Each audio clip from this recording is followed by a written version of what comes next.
ओम श्री महागणाधिपतये नमः। श्री महासरस्वत्यै नमः। श्री गुरुभ्यो नमः। हरिः ओम।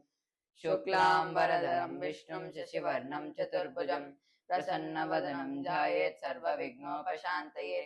शारदा शारदाम्भोजा वदना वदनाम्बुजे सर्वदा सर्वदास्माकं सन्निधिः सन्निधिं क्रियात्।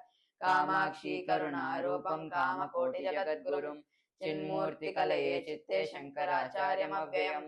सदाशिवसमारम्भां शङ्कराचार्यमध्यमाम् अस्मदाचार्यपर्यन्तां वन्दे गुरुपरम्परां।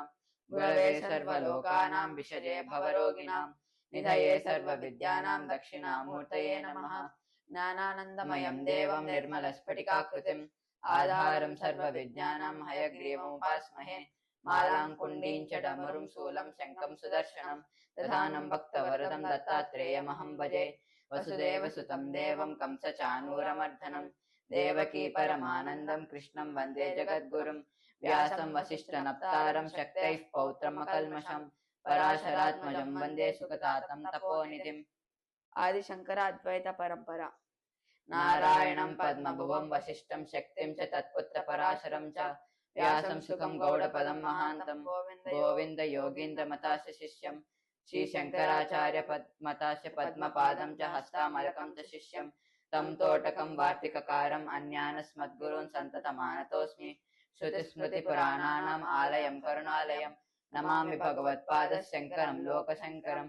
शङ्कारूपेण मच्चित्तं पङ्कीकृतमभूज्यया किङ्करीयस्य सामाय शङ्कराचार्यमाश्रये। शृङ्गेरी गुरुपरम्परा। प्रह्लादवरदो देवो यो नृसिंहः परो हरिः नृसिंहोपासकं नित्यं तं नृसिंहगुरुं भजे। श्रीसच्चिदानन्द शिवाभिनव्य नृसिंह भारत्यभिधान्यतीन्द्रान् विद्यानिधीन् मन्त्रनिधीन् सदात्मनिष्ठान् भजे मानव शम्भुरूपान्। सदात्मध्याननिरतं विषयेभ्य प्राङ्मुखं नौमि शास्त्रेषु निष्णातं चन्द्रशेखर भारतीं विवेकिनं महाप्रज्ञं धैर्योदार्यक्षमानिधिं सदाभिनवपूर्वन्तं विद्यातीतं गुरुं भजे।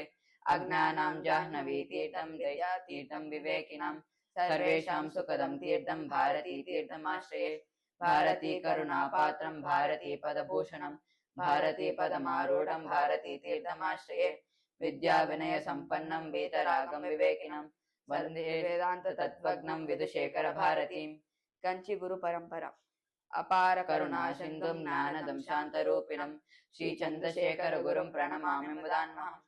परित्यज्य मौनं वटातस्थितिं च व्रजन् भारतस्य प्रदेशात् प्रदेशं मधुष्यन् दिवाचा जनान् धर्ममार्गे नयन् श्रीजयेन्द्रो गुरुर्भाति चित्ते नमामः शङ्करान् वाक्य विजयेन्द्र सरस्वती। श्रीगुरुं शिष्टन् मार्गानुनेतारं सन्मतिप्रणम्। गुरुर्ब्रह्मा गुरुर्विष्णु गुरुर्देवो महेश्वरः गुरुर्साक्षात् परं ब्रह्म तस्मै श्रीगुरवे नमः।